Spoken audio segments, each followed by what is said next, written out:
Hello, my name's Log, and this is my factory walkthrough tour. So you can see all the factories I built over time in Satisfactory as I learnt the game and progressed my way through the tech tree until I started making nice looking factories.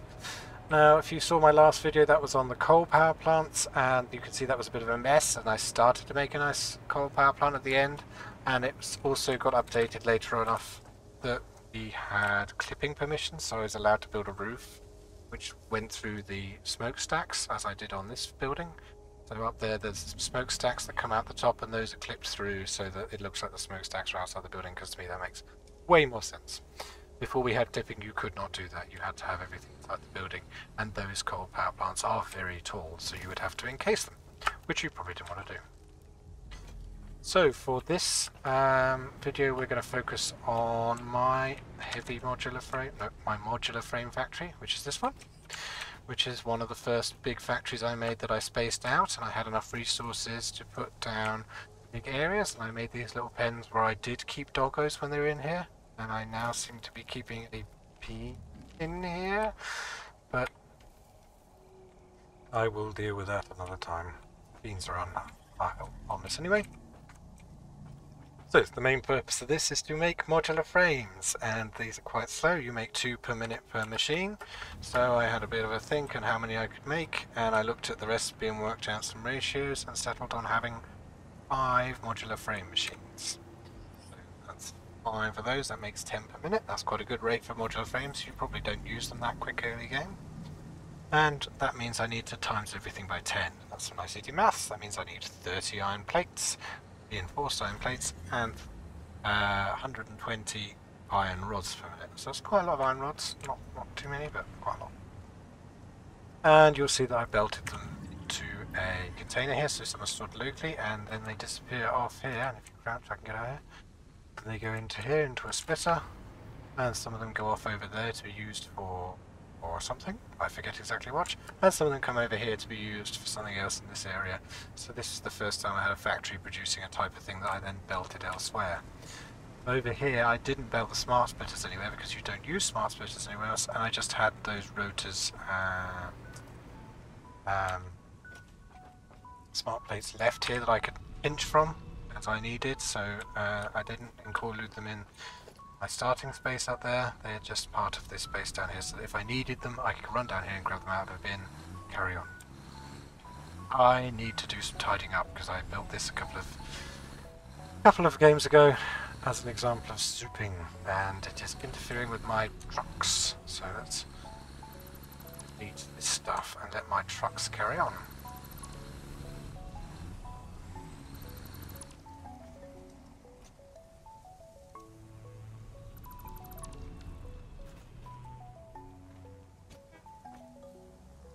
So welcome back. I've cleaned up after those trucks. Let's get back to the focus of this video, which is over here, how I built this.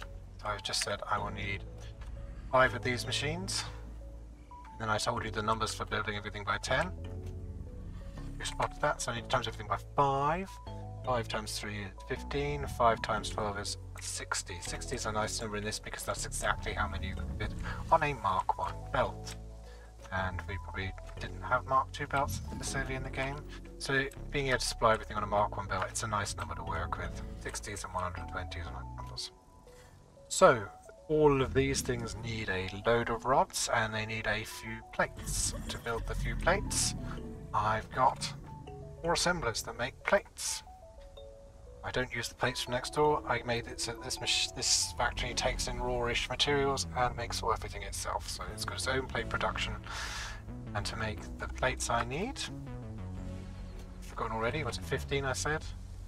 5 times 3, 15. I need 15 plates. That's 5 per machine. That means I need 3 of these machines making plates. That's easy to do. They are here. I've laid them out not quite so congestedly, and I left myself space for one of these mad merger splitter crazy things. I didn't really need this here. I just wanted to try and make a 3 to 3 merger, and it worked, a 3 to 5 merger. You could instead just combine all these 3 together because it's less than 60, run it on a single belt, and instead of trying to evenly split everything, you could just do what people call a manifold, where you feed it into one belt and split off what you need to the first machine. It suffocates the first machine until it's got enough, and then it goes along and res it. So yeah, I don't have any in this factory. I deliberately didn't do it. I'll explain it another time. But instead of trying to make it so that I had to wait for the factory and the first one would get too many and the second one would get too many and then it would fill up and then the third one would get enough, I tried to evenly split it. So 3 belts go into here, it shuffles around, and those 3 belts are fairly evenly split into 5 belts, so that instantly these machines get an even split of the resources and will start working. That's the idea anyway. So for each of these machines I need 30 iron plates and 60 screws. There's 3 of them, so that's 90 of those and 120, 180 of those screws. That's a lot of screws. And it's 60 per minute each. That means that each one of them needs a full Mark 1 belt going into them. So you will see that I've done some clever stuff here, and I had a Mark 2 belt, so I was able to build enough screws in this one to feed 2 of them. So these produce 40, 3 times 40 is 80, 120, which is double 60, which is why it's a nice number, and then you divide it in half, so that splitter takes half off this way into this machine, half off this way into this machine, and then I need a short section of Mark II belt, which obviously I could build because I had plates from my other machine. I must have researched it by this point, which means that I don't need Mark II belts very often. The output of each individual machine could be low enough, and the Mark II belt there is saturated to then supply each of those Mark I belts, which fills up that machine. And that means a separate one over here which needs its own supply of stuff, and so I can underclock this machine. Once you get the power shard technology unlocked, not only can you overclock machines to spend more power and put in power shards so that you can make them run faster than normal, you can underclock machines, which allows you to balance things so that the supply is exactly right, and you save a little bit of power. By running this machine at 75%, currently I use 2.5 megawatts. If we check these machines that are set to 100%, they use 4. So by making 3/4 of the stuff, I'm using almost half the power. A weird calculation to do it. They're also going to revise this calculation soon. They're talking about whether they make it linear, whether they make it a less advantage to underclock and things. Because basically if you have a load of space, you can hugely underclock all your machines, run them incredibly slow, and almost use no power, which is a bit silly, but that might change basically. So we've talked about where all the screws come from. Those 3 machines feed these first 2. That third machine there has those 2 underclock machines there, and that's where it gets its screws from. Now I need to give them smart iron plates, 30 per machine, 3 machines.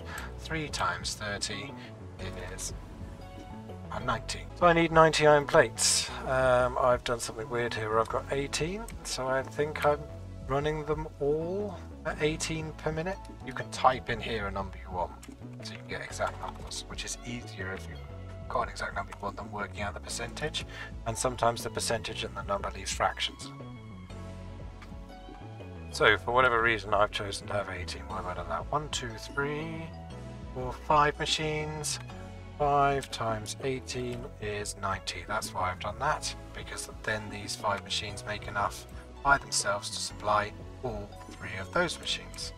Which makes sense. As you can see, I feed those 3 into a belt, and then that belt comes into this splitter, this combiner, and I feed those 2 into the same combiner. That comes over here and goes into a 3-way splitter.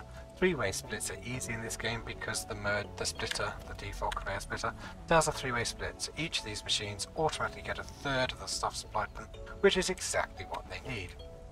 And you've got a 120 belt in there because 90 belt will not fit on a Mark 1 belt. Mark 1 belts carry 60, so I need a short section of Mark 2 belt to ensure that everything runs. And early on in the game that matters, because early on in the game you don't have a lot of smart plates to make Mark 2 belts.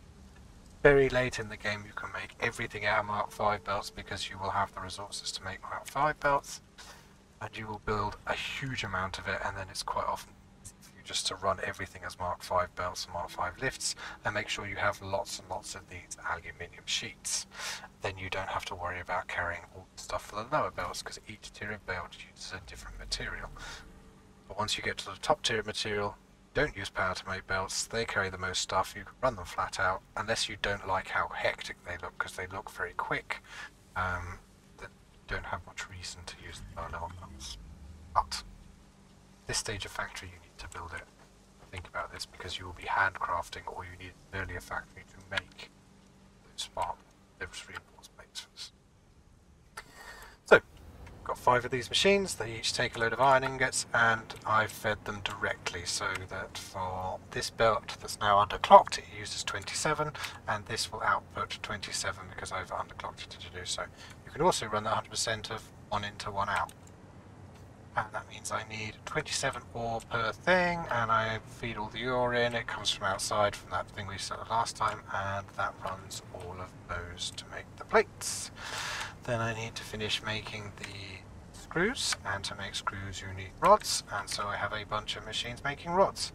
100% machine makes 15 rods, and I split that into 2, and at 75% that means a single machine making rods, 15 rods per minute at 100%, can supply 2 of these machines making 7.5 rods per minute, making 30 rods per minute. So that's another thing you can use the underclocking for, is to balance out machines if you want to save power. This machine to make 15 rods per minute needs 15 iron ingots per minute, and I have 15 iron ingots coming from this underclocked smelter. As I said, active machines that are underclocked use less power. They do use power while idle still, but it's less than their full rate, so you need to bear that in mind. But if you've got the space, it is at the moment in the game always worth building extra machines and underclocking them, because you will use less power overall, and power in the early game is one of your limiting factors. In fact, throughout most of the game, power is a limiting factor until you build large-scale nuclear plants, which is a very late game technology. Before that, you will be building large coal plants, and you've seen me talk about coal plants, and after that you'll make large fuel plants. If you want to, you can make very large fuel plants, and with some of the alternative recipes later in the game, that could be a good way of you making your power not infinite, but very large, and then you don't have to worry about power anymore. However, in the early game you do have to worry about power, so I suggest you underclock stuff and build extra and try and build a larger factory. Now, all that stuff downstairs is pretty good, but it does require a bit of extra things because I've got this factory up here. What's this factory doing? Well, I needed more rods. Go back down here. I've dealt with everything else, but I've not built the rods that are needed to build the modular frames. Those are built up on this second level. So I came up here through one of these holes, which I like to include because it means it's easy to get belts up and down. It also, before we had any glass, was the only way to let some sunshine downstairs, and then it's not quite so dark. And now we've got glass roofs and things. So if I was to finish this factory off, and I'm sure I will do at some point, I'll work out how many more stories I want it to be, or if I just want a roof on it, I'll build it up. I'll put a skylight over here, make it look all pretty on the top. But I didn't do that in this one. I was busy making basic stuff. So up here I need to make rods. You can see I bring up some iron ingots and I put it through here and make the rods and then feed that downstairs. Pretty simple. And to make the iron, more rods here and more rods here. And then to make all the ingots I need for those rods, I have these smelters. And these smelters I don't underclock, which means I can feed 2 machines, almost 2 machines from each one, and I've got 3 of them. And so that's how I then have this Mark II belt full of stuff that makes the rods that goes downstairs to make the other stuff. And I showed you me coming up this set of stairs. So these are the old stairs we have in the game. Some people like them, some people hate them. The problem with them is that when you've built them, by default, they're a little fiddly to place. As you come up, it's very easy to fall off the side. And if you don't have a jetpack, that is bad. It's also very easy to fall down the middle, unless you put something in the middle. Now I do suggest that if you build these stairs, you consider putting something like a big metal pillar up the middle, because then you can't fall down the middle. It fits beautifully. It's all nice and smooth, it caps off, it lines up pretty well with them. If you're going to have these stairs, you're probably going to want some of that. People also put hypertubes up and down the middle. That can be a really neat thing because instead of using the stairs, then later on you can upgrade to hypertubes and use hypertubes to go down.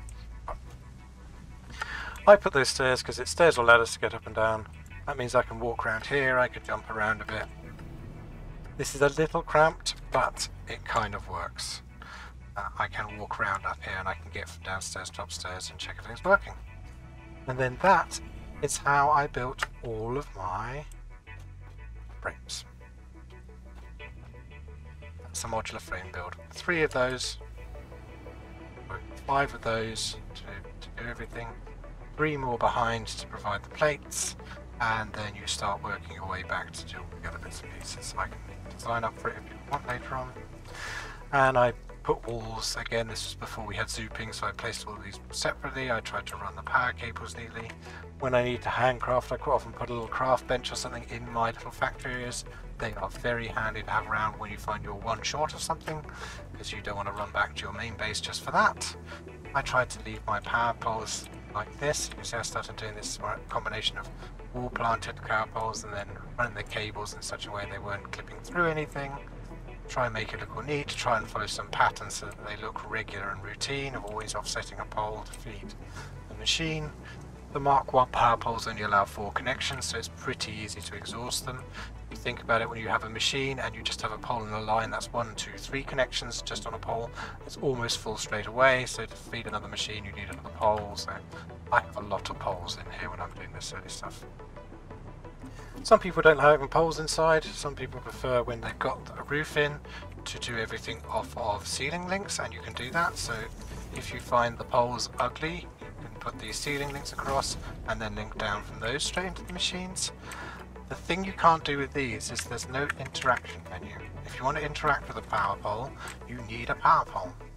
Now I've seen people just temporarily click on one of these and just chuck it down and then go, look at it that way. However, I don't like to make it so that to use my factory I need to build or deconstruct things. I like to be able to walk around and I like to be able to check on things without having to build anything. I find that that would be more realistic, so I have power poles in lots of places so I can check how close I am to tripping something out, because when you trip something out your life gets very complicated. That's it for this video. There is an extra bit of factory up here in that this is my ammunition supply from when they used to do ammunition in this game, and I also have a small hypertube terminal here. I will cover both of those things in a separate video another time. So if you enjoyed seeing this, if you want to see how I tame doggos and how I keep them in here before they disappear off again, if you want me to blow up the bean, leave a comment, let me know. If you enjoyed this video, if you want me to do something a bit different, make some comments, subscribe to this channel and stick the bell on if you want to see more of these random walkthroughs of factories that I made. Thank you, and take care.